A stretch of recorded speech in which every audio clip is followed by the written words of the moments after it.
What up, YouTube? It's Misery Company. In today's video, we are looking at the best talents for all beast leaders and minis. We are taking our glasses off for this one, boys and gals, and everyone else.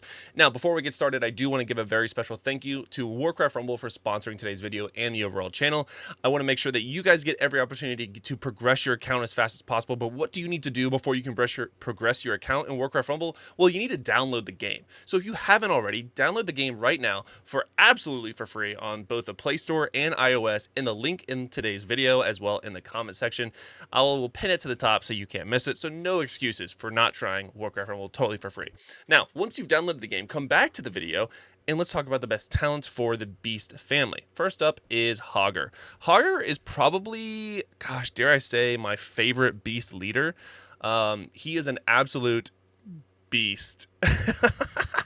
So his leader ability is Relentless, which Hogger's movement speed and attack speed increases by 35% each time he is played, which means that he is going to get faster and stronger every single time he plays. Now his talents are as follows. He has Hamhawk, which Hogger also gains 10% max health each time he is played. Spoiled Meat, which means his attack gains poison. And Fatal Frenzy on death, bloodlust nearby beast units. Now, generally speaking, I'm going to straight up tell you that Hamhawk is the best because it's going to really lean into his progression as a late game unit. So the more you play him, and he is only a 4 cost, you can play him very, very quickly. You want to play him early and often. That's my go-to strategy when it comes to Hogger. Towards the end of the game, he will be running super fast, doing a ton of damage, and be a tanky unit, which is all you could really ask for in a leader, really. Like, he just gets progressively stronger the more the game goes on. And it doesn't really matter what the PvP sort of affixes are or what the towers are, because he can basically be a beast, again, pun intended, no matter what. A second option would be Spoiled Meat, though, because he does get the additional attack speed and movement speed. Getting the additional poison on his primary attacks is pretty good, but I use Hamhawk for basically everything. The next beast unit that we're going to talk about is Chalga, who is pretty decent, a very niche, and I think is probably the highest skill gap when it comes to the different beast leaders. So the first one is Nature's Grasp. Now you root 2 additional targets, but deal half the damage. If you don't know, Chalga will literally just root somebody in place and deal damage to them. The next one is Carnivorous Mist, which deploys reduced cost by 1. Spirit Passage, which minis played for 5 gold gain a level and deploy in stealth, which could be good in some situations.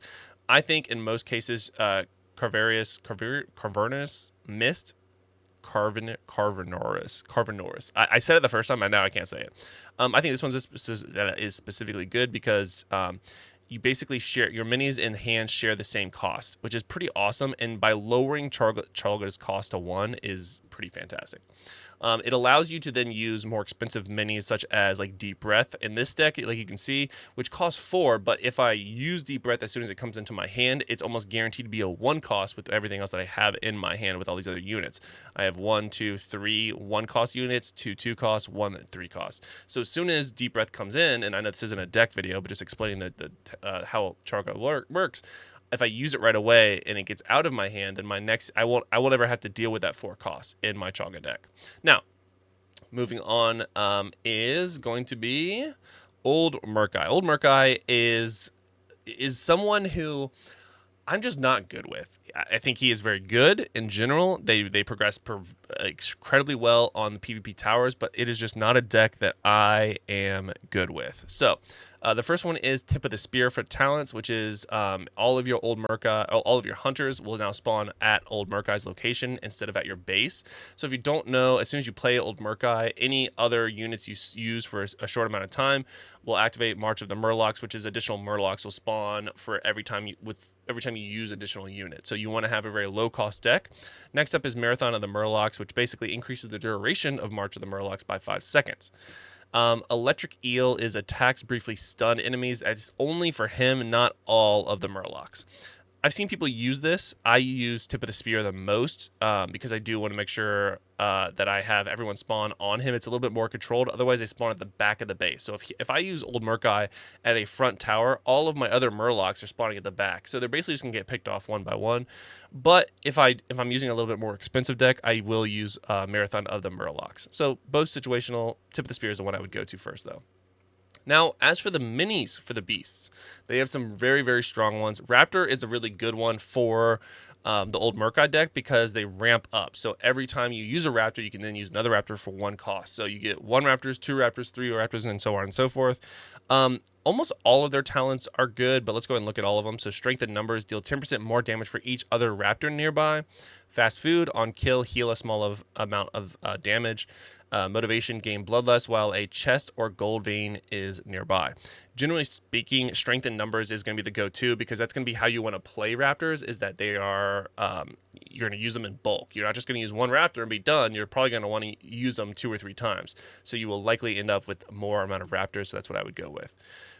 Next up is the Murloc Tidehunters, which is a very interesting unit. So they have a few different talents here. So Safe Bubble basically makes it any first attack, which is awesome for countering Safe Pilot or spells. It actually just blocks the first attack. So I use this one the most. That's the best one in my opinion. The next one is Careful Aim. I don't even have that one unlocked. I don't need an additional range. They'd be too squishy in my opinion. But this one is also pretty situational. Murlocs, which is deploy with 1 additional Murloc. So instead of 2, it spawns with 4. I'm sorry, instead of 2, it spawns with 3. But again, Safe Bubble is the go-to, at least in my opinion, because that just negating the first amount of damage is really, really good, almost in all situations. This guy is probably one of my favorite 3-cost units. It's Prowler. He can go invisible if you get the right talent, and he does a ton of damage and he runs very, very fast. So on the prowl is gain stealth and stuns the target while attacking from stealth, and he will re-stealth after attacking a unit and getting out of stealth. Pack Leader grants nearby beast allies 30% additional damage. Could be good. Predatory Instincts deal double damage to enemies who are at more than 75% health. This could be good for bosses. It could be good for a lot of things, but as soon as they get past that, basically that initial burst, it goes back to normal damage. Maybe good, maybe bad. Generally speaking, I think On the Prowl is by far the best talent for Prowler because he, again, can re-engage the stealth. So if he attacks somebody in an open lane, he kills them, he will then re-stealth at their short amount of time and then be able to do it all over again. And the stun basically ensures that he gets a few attacks off before taking any damage himself, and he is pretty tanky himself. So Prowler is probably, like I said, one of the best 3-cost units in the game. I mean, the only thing that would make him better if he could attack flying units, which would just make him broken. But he is very, very good. Now, obviously, my first gold mini is probably one that I'm going to favor, which is going to be Quillburl. He is a unbound unit. I do have him at legendary. He only costs 2, and all of his talents are good and used in different situations. Bristleback means that he deals a small amount of damage back to a melee attacker. This is really good for PvE content where you're turning a boss and you really want them to like just focus on Quillburl. So while he's taking damage, he will put back some of the damage on the boss. Tunnel Vision, it used to be like the meta for PvP where he will actually deploy much quicker. It's almost point click and he's there.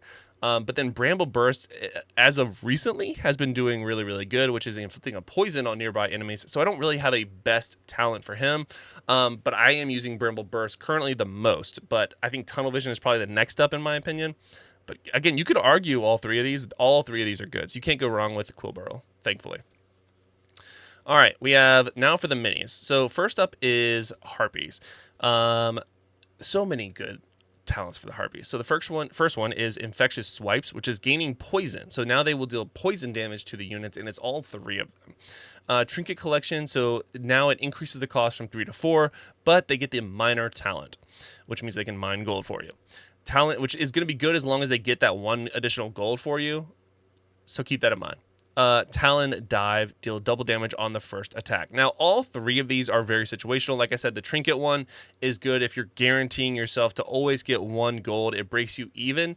It becomes profitable if you get at least 2 gold. And they do mine a lot faster than your normal miner, so don't think that it takes a long time. They will basically solo mine a whole mine in a few seconds, which is pretty crazy. But generally speaking, I think the go-to talent is going to be Infectious Swipes. It's basically the best when it comes to PvE, PvP, no matter what you're doing in the game. Harpies do a ton of damage if they have it Infectious Swipes, and you can use Quillburl in tandem to rotate the boss or whatever mini you're attacking, or even a tower, and allow Harpies with Infectious Swipes to do the damage. So Infectious Swipe is going to be the go-to there. Now this is another beast unit that was not part of the original game, and that's Chimera. So we have 3 talents, of course. Corrosive Breath, which is, if you don't know, the Chimera will do 2 alternating attacks, so either Corrosive Breath or a Lightning Ball. Corrosive Breath. This talent makes it so it Poison Spit infects twice as much poison. Okay. Now the other one is Frost Shock. So Lightning Ball applies frost on hit, which means it slows the enemy's movement speed. And then we have Leviathan, which is gains 10% additional health per deploy. I partner this unit up a lot with Hogger. Not currently, but generally I use them with Hogger, and I would recommend using the Leviathan trait. So it is a 5 gold cost, but again, play it early and often.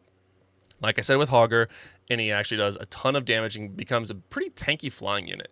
Outside of that, for PvE bosses or raids, I do also use Corrosive Breath because the poison doing twice as much is pretty beast, I'm not going to lie. But generally speaking, for PvE content, I'm rocking, or PvP content, I'm rocking it. If I'm rocking the Chimera, I'm using Leviathan. Next up is the one and only spell that we have for the beast, and that's Polymorph. So Polymorph, you have Gold Fleece, which straight up is the best talent, which is on sheep. One sheep becomes golden, killing it grants 1 gold. So you're basically getting 1 of your gold back, and on top of that, shutting down a whole unit essentially. Exploding Sheep. So killing a sheep damages nearby enemies. At that point, you probably did AoE damage to kill all the sheeps anyway, so that's why I don't use that one. Stable Transfiguration lasts twice as long, but sheep regenerate health very quickly. So that basically, instead of trying to kill the unit, you just want to slow it down or stop it altogether. So there's that. It does make it last a long time, but ultimately I think Golden Fleece is the go-to unit for Polymorph, or talent for a Polymorph. Now we have Null Brute. So he has obviously 3 talents. Rapid turns him into a cycle unit and reduces the cost by 1. So he drops to a 2 cost unit, which is pretty nice considering how tanky he is. Or you can turn him into Pillage, which deals siege damage, so it deals additional damage on towers. Or you can do Thick Hide, which gains armor. He's already pretty tanky as it is, so if I use him, which isn't a lot, I do use it with Rapid because he does become a 2 gold cost, and it's pretty nice at a 2 gold cost. Then we got our good old-fashioned friend, Angry Chickens. Angry Chickens are not as laughable as they were originally.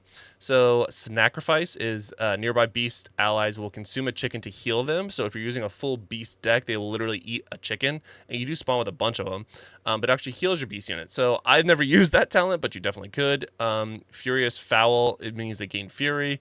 Walking Crate deploys in a protective crate when destroyed chickens emerge is the one that I would recommend the most because, again, it's protecting your chickens from 1 guaranteed attack, and then they explode and go and run really fast. You know, it is a cheap unit at 2 cost, and it's a great cycle unit as well. And ultimately, it can help burst down a single target unit. As long as they don't do AoE damage, you can actually kill some pretty heavy units with chickens.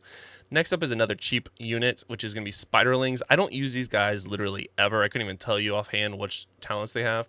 So Bloast Carapace, explode on death, poisoning nearby enemies. Okay. Frostbite gains frost. Okay, so Frostbite means that their bites just gain frost and slow them down, or slow down their enemies. And then we have deals twice as much poison damage. That's the one that I would use. I'm assuming that, yeah, that's the one I picked. If I use them, I want them to do more damage, so that's why I picked that.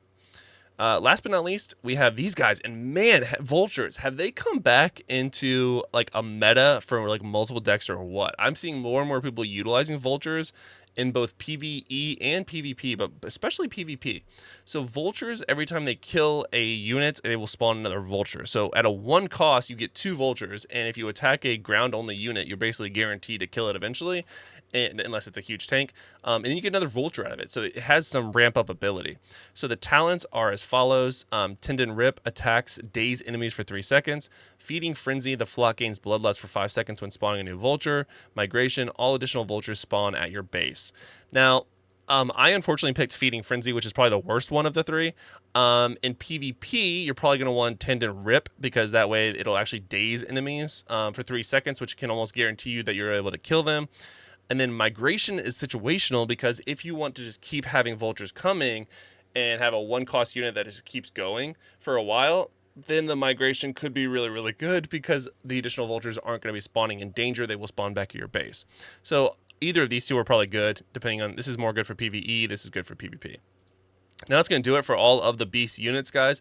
Again, I'm going to be covering all the families. I have already done several others already. If you've missed those, make sure you subscribe to the channel and look at them. But once again, guys, if you haven't already been playing Warcraft Rumble, make sure you download it totally for free in the link in today's video, as well as in the pinned comment. Thank you guys so much for watching, and I hope to see you guys in a video soon. And thank you once again to Warcraft Rumble for sponsoring today's video. And until next time, guys, have a good one.